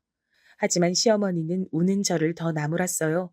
지금 생각하면 그건 나무라거나 혼을 낸 수준이 아니라 모욕이었습니다. 할 줄 아는 거 하나도 없는 애가 이 정도 말 들었다고 울어? 너 그래서 장사는 어떻게 할래? 이거 꽁으로 물려받을 생각이었니? 어? 양심이 있어야 할 거 아니야? 저는 단 한 번도 시어머니의 가게를 물려받겠다 먼저 얘기를 한 적이 없어요. 먼저 그렇게 장사가 잘 되는 가게를 남한테 물려줄 수도 없고 또 멀쩡히 회사 잘 다니는 아들을 이런 험한 일 시키고 싶지 않다고 한 건 모두 다 시어머니였어요.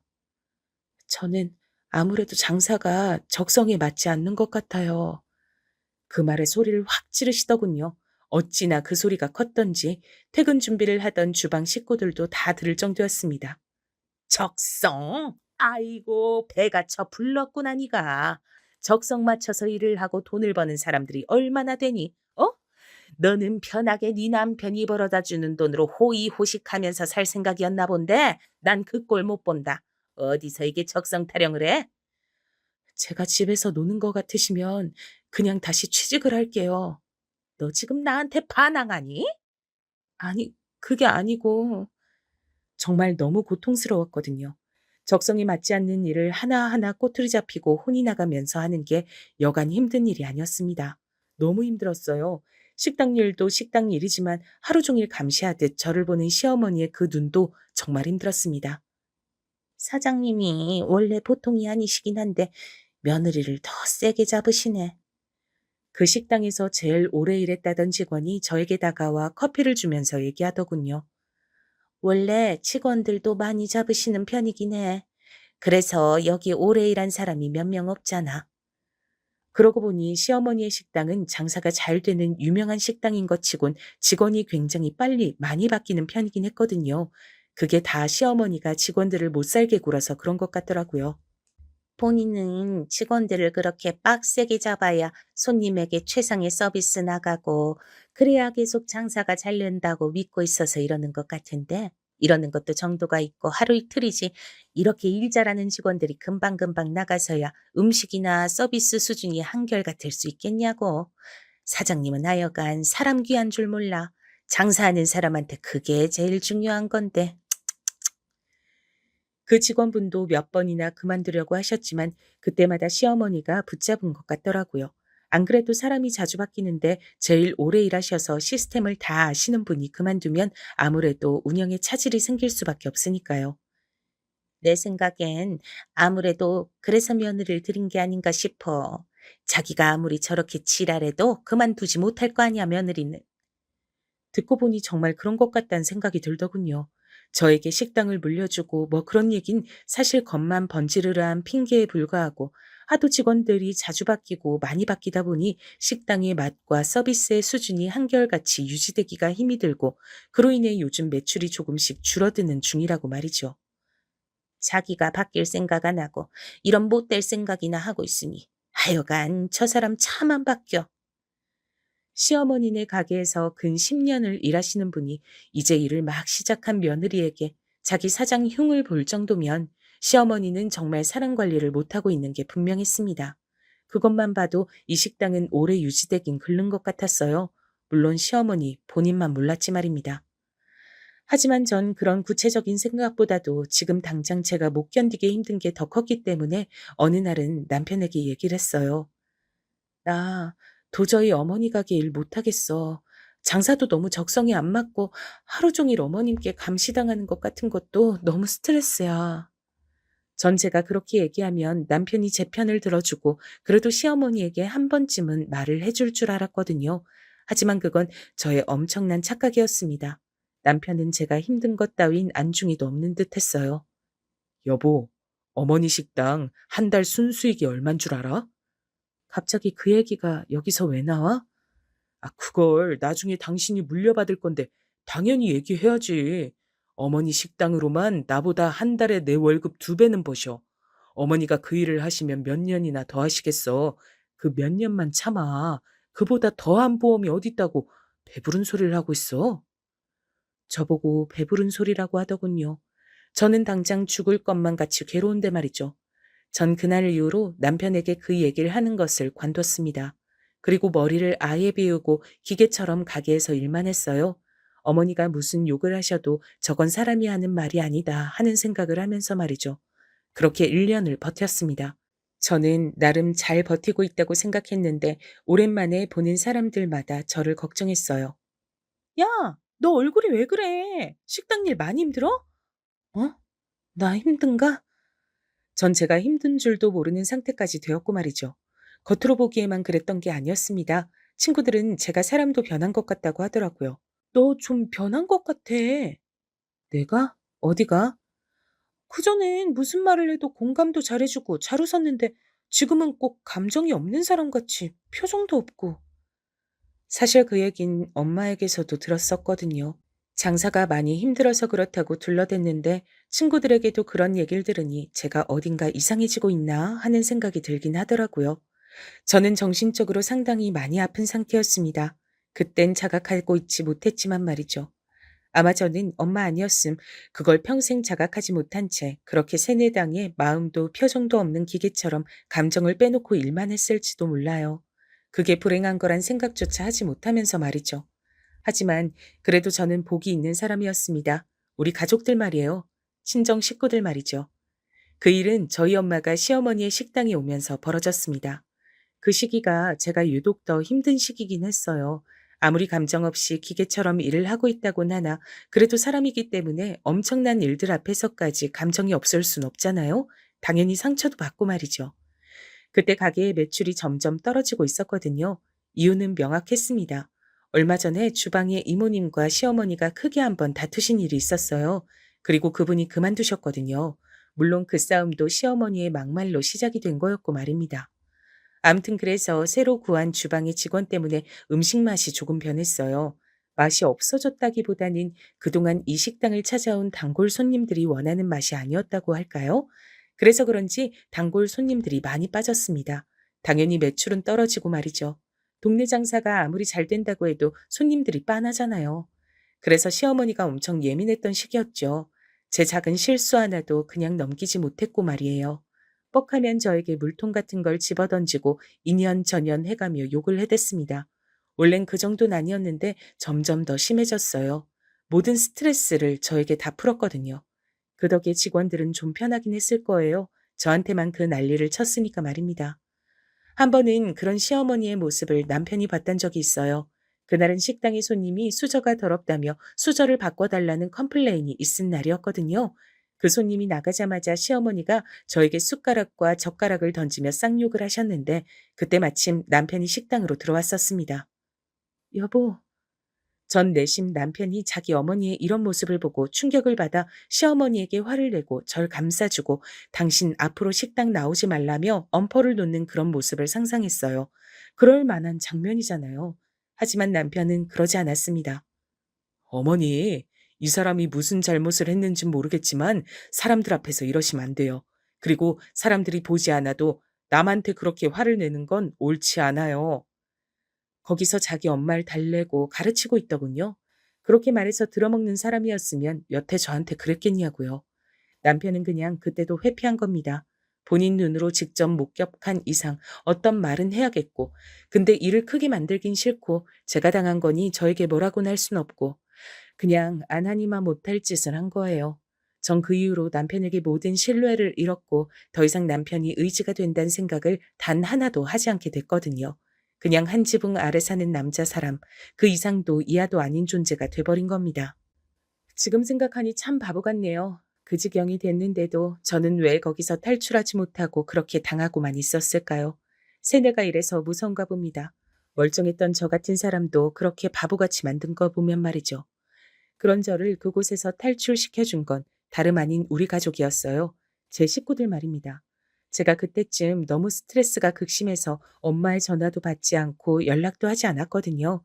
이 일이 없는 것처럼 굴 순 없었는데 걱정을 끼치긴 싫어서 그냥 피하는 걸 택했습니다. 그런데 마지막으로 본 딸의 모습이 굉장히 좋지 않아 보였는데 연락마저 되지 않으니 엄만 당연히 딸의 걱정을 많이 하셨죠. 그래서 시어머니의 가게에 찾아오셨어요. 그리고 그 장면을 목격하고 마신 겁니다. 시어머니가 고래고래 소리를 지르며 저에게 쌍욕을 하면서 제 뺨을 올려치는 장면을 말이죠. 그 일이 일어나게 된 사건의 전말은 이러했습니다. 그날은 시어머니의 심기가 매우 불편했어요. 주말이고 원래라면 손님으로 북적여야 하는 시간이었는데 손님이 몇 테이블 없었거든요. 안 그래도 요즘 손님이 굉장히 많이 빠지고 있는 상태라 예민했는데 그런 상황이니 더 심기가 불편하긴 했을 겁니다. 그런데 손님 한 분이 컴플레인을 거셨어요. 그 손님도 진상 손님이긴 했습니다. 나온 음식의 양이 작다며 절 불러다 뭐라고 했거든요. 더 가져달라는 말에 제가 죄송하지만 그럴 수 없다 연발하자 그 손님은 벌떡 일어나 저에게 삿대질하며 소리를 지르기 시작하셨어요. 종종 그렇게 말도 안 되는 손님들이 있긴 하거든요. 잠시만 참으면 되니까 생각하고 눈을 질끈 감고 있었습니다. 손님이 더 달라면 더 줄 것이지. 말이 많아. 손님, 죄송하지만 저희는 정량을 드리고 있기 때문에 추가로 더 드시고 싶으면 추가 금액을 내셔야만 가능합니다. 그냥은 드릴 수 없어요. 이렇게 서비스 정신이 없으니 주말에도 가게가 텅텅이지. 여기 네 테이블 뿐이네. 이렇게 식당이 큰데. 아마 그 말에 시어머니는 이성의 끈을 놓으신 것 같아요. 안 그래도 요즘 손님이 없어서 엄청 예민한 상태였는데 손님이 그 말을 하니 말이죠. 죄송합니다. 더 가져다 드릴게요. 시어머니는 손님에게 그렇게 얘기하고 다른 직원을 불러 음식을 더 가져다 드리게 시켰어요. 그랬더니 손님은 의기양양해졌습니다. 사장님이 장사 잘하시네. 여기 직원들 교육 좀 제대로 해요. 서비스직 하는 사람이 표정이 뚱해선 이러니 장사가 안 되지? 하며 저를 탓하는 듯한 말을 했죠. 시어머니는 그런 손님에게 알겠다고 하며 고개를 한 번 더 숙인 뒤 절 옆으로 끌고 나오셨습니다. 그리고 순식간이었어요. 제 뺨을 올려친 게 말입니다. 짝 하는 소리가 식당 전체에 울려 퍼지고 저는 아픈 것보다 놀라서 고개를 번쩍 들어 시어머니를 바라봤습니다. 시어머니의 표정을 보니 화가 아주 제대로 나서 이성을 잃은 것 같아 보였어요. 니년이 내 식당을 아주 다 말아먹으려고 내가 생각해보니 우리 가게 매출 떨어진 것도 니년 들어오고 나서부터야. 말도 안 되는 소리였습니다. 주변에 다른 식당들이 생기면서 매출이 점점 떨어지고 있던 차에 주방 이모님이 그만두시면서 맛이 변해서 그렇다는 건 오는 단골 손님마다 하던 말이었어요. 제가 억울해서 뭔가를 말하려던 차에 오히려 그 무례한 손님이 당황한 듯 말을 했어요. 아니, 그렇게까지 하실 필요는 없는데. 진상 손님이 말릴 정도니 말 다 한 거죠 뭐. 하지만 시어머니는 그만둘 생각이 없어 보이셨습니다. 이 기회에 얘 정신머리 좀 제대로 잡는 거니까 손님은 신경 쓰지 않으셔도 돼. 그때였습니다. 엄청나게 큰 소리로 마치 문이 부서질 듯 세게 열렸어요. 가게 입구 쪽이 다 유리로 되어 있어서 진짜 마음만 먹으면 부서질 수 있긴 하거든요. 모든 이의 시선에 그 엄청난 소리를 낸 문 쪽으로 향했습니다. 다행히 문은 부서지지 않긴 했더군요. 하지만 전 그보다 더한 충격으로 그 자리에 굳을 수밖에 없었어요. 그 엄청난 소리를 내며 가게 안으로 들어온 건 다름 아닌 저희 엄마였기 때문입니다. 이게 지금 뭐 하는 짓이야? 저희 엄마가 원래도 성량이 좀 좋긴 하시거든요. 근데 작정하고 소리를 질렀으니 귀가 아플 지경의 큰 소리긴 했습니다. 식당의 모든 사람들이 정말 그야말로 화들짝 놀랄 만큼 말입니다. 그리고 가장 놀란 사람은 저와 시어머니였어요. 전 그 자리에서 굳었고 시어머니 또한 마찬가지였습니다. 그리고 곧 말을 더듬기 시작하셨어요. 제가 시어머니를 본 역사상 가장 당황한 모습이었거든요. 사돈, 여긴 어떻게? 내가 지금 여길 어떻게 왔는지가 중요해요? 네? 엄마는 그렇게 말하며 재빨리 저에게 다가와 제 손목을 당겨 자신의 뒤로 절 끌었습니다. 마치 지켜주듯 말이죠. 엄마의 그 행동 하나에 울컥 눈물이 나올 것 같았어요. 그러면 안 될 것 같아 입술을 꽉 깨물었습니다. 방금 그건 오해가 아니져도 그럴 만해서 어디가 어떻게 그럴 만하면 며느리한테 2년 전년 해대면서 뺨을 올려치는데요. 얼마나 그럴 만하면 엄마는 말을 하다가 도저히 참을 수가 없다는 듯 다시 소리를 버럭 질렀고 그 소리에 식당 안에 있던 손님들은 다시 한번 놀라는 듯 했습니다. 사실 평소에 저라면 거기서 엄마를 뜯어말리고 나중에 얘기하자고 했을 것 같았지만 그날은 도저히 그럴 마음이 생기지 않았어요. 저도 굉장히 많이 지쳐 있었던 것 같습니다. 사돈, 일단 진정하시고 내가 지금 진정하게 생겼어요? 네? 그러더니 엄마가 절 돌아보며 말했습니다. 너 지금 당장 네 남편한테 전화해. 얼른! 제가 우물쭈물하고 있자 얼른이라고 한 번 더 소리쳤어요. 전 바로 전화를 했습니다. 무슨 일이냐고 묻는 남편에게 일단 빨리 오라고만 다급하게 얘기를 했죠. 남편은 알겠다고 하고 끊더군요. 사돈, 일을 크게 만들지 마시고 저 지금 일 크게 만들려고 이러는 건데요. 엄만 그렇게 이야기하고 바로 어디론가 전화했습니다. 어디로 하나 싶었는데 곧 알 수 있었죠. 네, 거기 경찰서죠? 여기. 바로 경찰에 전화한 겁니다. 여기 직원이 사장한테 폭행당했으니 얼른 오라고 말이죠. 시어머니는 벙치셨어요. 가게 안에 모든 사람이 놀라서 엄마를 바라봤습니다. 아니, 사돈, 지금 뭐 하시는 거예요? 뭘 하긴요. 보고도 모르세요? 그렇게 멍청하셔서 장사는 어떻게 하세요? 경찰에 신고한 거잖아요. 아니, 그 말이 아니잖아요. 무슨 이런 일로 신고를. 이런 일? 지금 내 딸을 그렇게 무자비하게 때려놓고 지금 이런 일이라고 했어요? 네? 다시 한번 엄마가 큰 소리로 화를 내셨습니다. 어느새 가게 안 손님들은 모두 저희를 구경하고 있었죠. 아마 저라도 그랬을 겁니다. 남편보다 경찰이 먼저 도착했습니다. 경찰은 가족끼리 일어난 일이라는 거에 1차로 당황하고 수습하려 했지만 엄만 당장 CCTV에 제가 맞는 장병부터 확보해달라고 단호하게 얘기했어요. 그렇게 경찰이 CCTV를 확보했다고 하자마자 남편이 가게 안으로 들어왔습니다. 그리고 눈앞의 광경에 상당히 놀란 듯 보였죠. 아니, 이게 무슨... 자네, 알았나 몰랐나? 무슨 말씀이신지. 내 딸이 여기서 이렇게 폭행당해가면서 2년 전년이라는 쌍욕 들어가면서 일하고 있다는 거 알았나 몰랐나? 엄마의 그 무서운 말투에 남편이 순간적으로 진실을 얘기했죠. 원래라면 생각을 하고 자기 유리한 대로 얘기를 했을 테지만 그땐 상당히 당황해서 이성적으로 그런 걸 판단할 여유가 없었던 것 같습니다. 엄마, 또 그러셨어요? 제가 앞으로는 그러시지 말라고 했잖아요. 하고 말이죠. 아, 이런 일이 전에도 또 있었단 얘기네요. 그제야 경찰이 조금 심각하게 받아들이는 듯 했어요. 남편이 뭔가 아차 하는 얼굴로 경찰을 바라봤습니다. 엄마는 눈을 감고 화를 사귀는 듯 했죠. 나중에 엄마에게 들었는데 엄만 그때 굉장히 필사적으로 참고 있으신 거였습니다.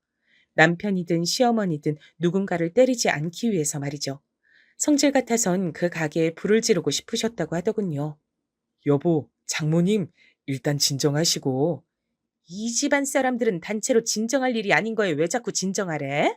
내가 지금 진정하게 생겼나? 어? 여기서 진정하면 그게 제정신이 아닌 거 아닌가? 내 딸이 내 눈앞에서 그런 취급당하며 맞았는데. 엄마의 그 말에 남편이 입을 다물었습니다. 그러곤 곤란하게 됐다는 얼굴로 한숨을 쉬었어요. 지금 깨달으신 분 있으신가요? 남편은 가게에 들어와서 그 얘기를 들은 뒤 단 한 번도 저에게 괜찮냐는 말을 하지 않았습니다. 그저 이 상황을 어떻게 수습해야 할지에 급급할 뿐이었죠. 그건 엄마도 눈치를 챈 것 같더군요. 자기 부인이 맞았단 말을 듣고도 장모라는 사람이 이렇게 눈이 뒤집혀서 화를 내면 엄청난 짓을 당했다는 걸 알 텐데도 자네는 여기 들어와서 단 한 번도 내 딸한테 괜찮은지 묻지 않았어. 이것만 봐도 알 수 있겠네. 우리 딸이 이 집구석에서 어떤 취급받으면서 여태 살았는지. 난 더 이상 이 집구석에 우리 딸 두고 갈 생각 없어. 엄마의 그 말에 그동안 참았던 눈물이 터져 나왔습니다. 말 그대로 눈물이 터져 나왔어요. 정말 사람이 이렇게 울 수도 있구나 싶을 만큼 펑펑 울었습니다. 쓰러질 만큼 말이죠.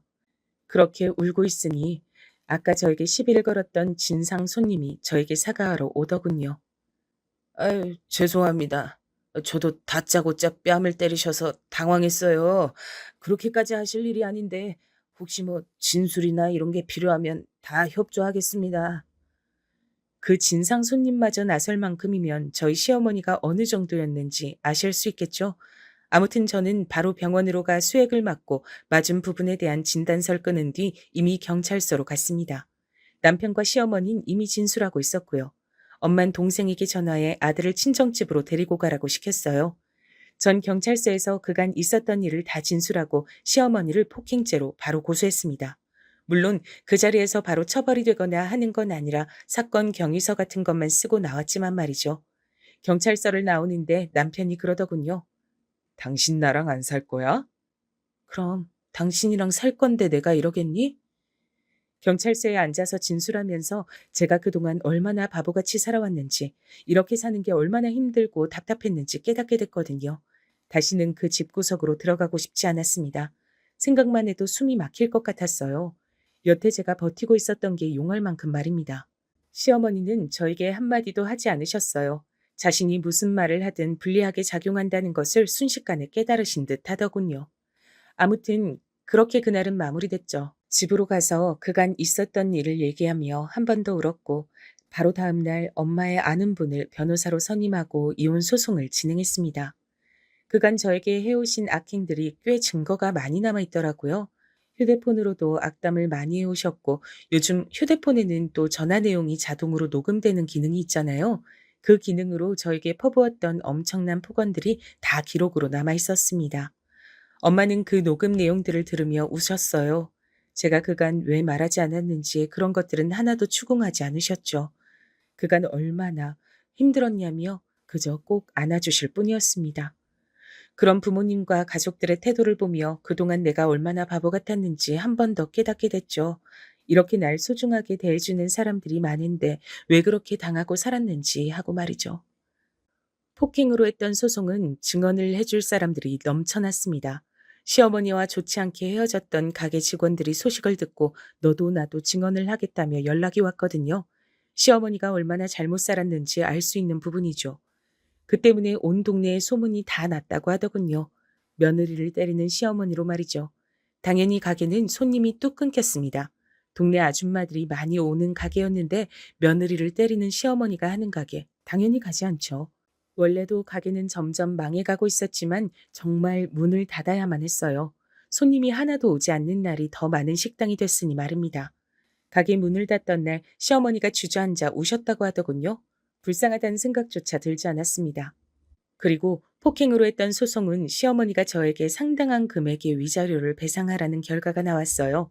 그리고 이혼 소송은 남편 측에서 합의를 제시해 왔습니다. 다른 건 다 포기해도 양육권은 안 돼. 그건 나한테 줘. 나는 그딴 집안에서 우리 아들이 크는 거 못 봐. 그리고 소송하면 어차피 내가 갖게 될 건데 내가 그걸 왜 포기해? 시어머니는 다른 무엇보다도 제가 양육권을 가져가는 사실에 대해 속이 뒤집혀 있어요. 울었다가 빌었다가 화를 냈다가 저에게 오만 짓을 다 하셨거든요. 지금 오씨 집안 독자를 네가 데리고 나가서 키우겠단 거냐? 이혼은 해라. 위자료도 뭐 주마. 선우는 안 된다. 그건 어머니가 결정하신 문제가 아니에요. 이혼도 위자료도 선우도 다 제가 법대로 다 할 겁니다. 네가 정말 내 손에 죽고 싶으냐? 어디 한번 더 해보세요. 어머니의 그 몰상식한 행동 때문에 법정에서도 다 제 손 들어주신 거니까요. 제 말에 시어머니는 이만 악물뿐 아무것도 하지 못하고 돌아가셨습니다.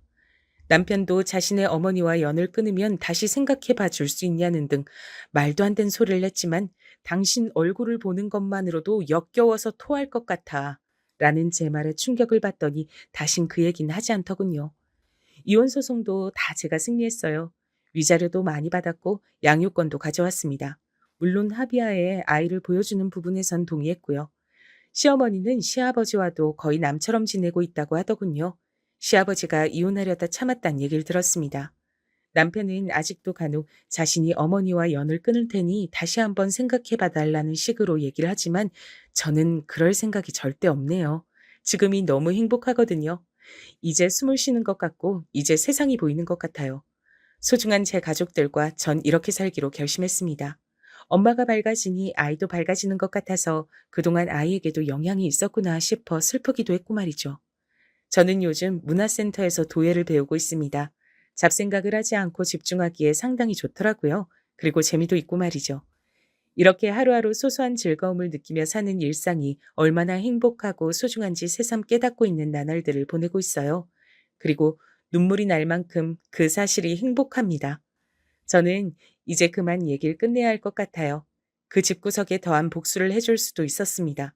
하지만 전 제가 행복함으로써 그 복수를 완성하려 해요. 그들은 정말 불행해 보이거든요. 그만 줄일게요.